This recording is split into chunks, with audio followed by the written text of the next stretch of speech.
이번 편은 최동수의 약점인 붉은 종이가 의미하는 바가 무엇인지 분석해봤습니다. 해당 영상은 제 개인적인 생각을 영상으로 만든 것이니 재미로만 봐주시면 감사하겠습니다. 현재 외모지상주의 최신화 486화에서 마침내 최동수는 천량을 손에 넣으려고 천신명을 찾아갔지만 천신명은 오히려 최동수의 약점인 붉은 종이를 가지고 그의 목을 조르려고 준비하고 있었죠.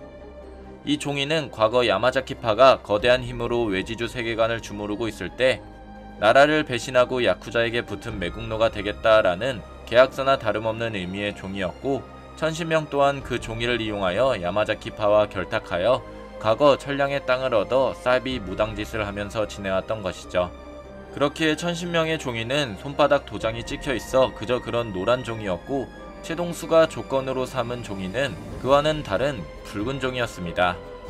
그 종이 역시 천신명의 말에 의하면 본인과 똑같이 나라를 배신하고 야쿠자에게 붙은 매국노라는 의미가 담겨져 있어서 그때 당시 사업을 막 시작할 최동수에게 그 과거의 종이가 세상에 밝혀졌다간 아예 매장이 될 위험이 있기 때문에 최동수는 그 종이를 천신명에게서 뺏고자 하는데요.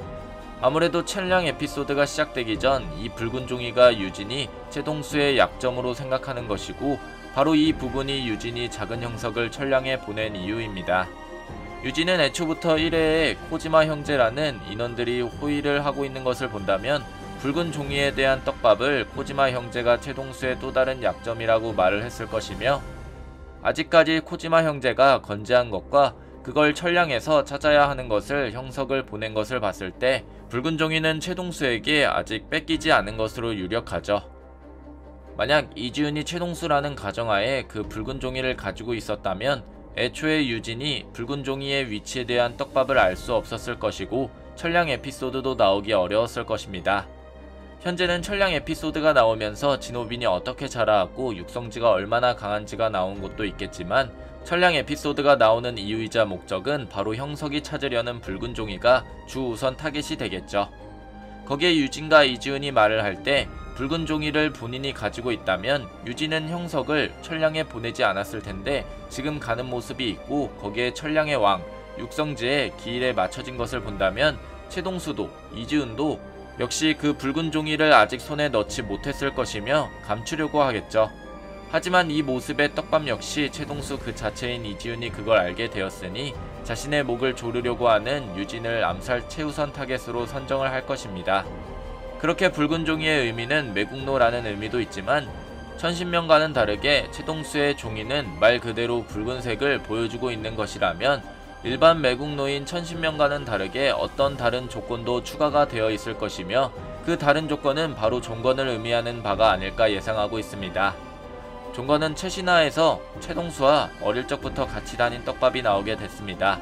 여기서 야마자키파의 코지마 형제는 종건을 보며 왜 이런 선택을 했는지 물었지만, 종건은 묻지 말라며 본인이 어떻게 된다면 그것 또한 운명이고 세상은 결과다라는 말과 함께 말을 줄였지만, 그 전에 코지마 형제는 최동수 때문에 그 일을 버리신 겁니까? 라는 말을 본다면 그 일은 바로 야마자키파 존속살인 행위를 말하는 것이 아닐까 싶은데요. 과거 김감룡 주목패는 다 아시다시피 외지주 세계관에서 영세대를 휘어잡았지만 그 전세대는 거대한 힘의 그들과 맞서 싸워서 이뤄낸 평화가 바로 영세대였습니다.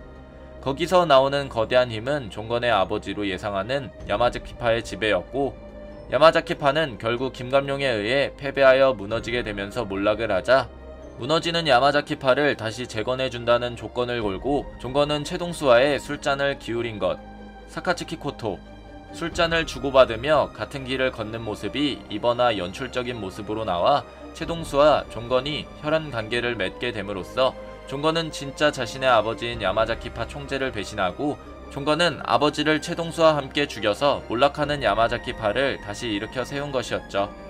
그 조건이 바로 붉은 종이에 대한 매국과 종건에 대한 조건을 의미하는 것이 아닐까 싶습니다. 하지만 그 붉은 종이는 이후 사실을 알게 된 김감룡과 박진영이 그의 만행을 알게 되자 최동수가 김감룡을 살해하고, 그 과정에서 김감룡은 그냥 죽는 것이 아닌 매국의 손도장을 찍은 최동수의 왼손을 결손시키고 본인이 죽은 게 아닐까 싶은데요. 붉은 도장을 보시면 오른손이 아닌 왼손이 찍혀있고, 현재의 최동수 역시 왼손이 결선되어 있는 것을 봤을 때 본인이 아닌 걸 위장하려고 결손시켰을 수도 있었지만 그렇게까지 미련한 인물이 아니기 때문에 왼손 결손은 김감룡과 어떠한 연관이 되어 있고 붉은 종이의 왼손으로 도장이 찍혀 있는 것이 그의 과거에 대한 떡밥이 아닐까 예상하고 있죠. 그렇다면 현재 붉은 종이는 누가 가지고 있냐에 따라서 에피소드가 진행이 될 텐데, 유력한 용의자는 진호빈 또는 천신명의 아들인 천태진이 아닐까 예상하고 있습니다. 천태진은 무간지옥에서 중구에게 인정을 받았으나 서울의 왕인 김기명 형과도 연락을 하는 사이이며, 그를 더 존중하는 모습을 봤을 때 소유욕이 강한 천태진은 오히려 그에게 인정을 받는 소유물 자체가 되고 싶어서 과거 천량에 있던 당시 김기명 형에게 최동수의 약점을 준 게 아닐까 예상하고 있죠. 과연 현재 붉은 종이를 가지고 있는 인물은 누구일까요? 여러분들의 생각을 댓글로 적어주시길 바랍니다. 이상 시청해주셔서 감사합니다.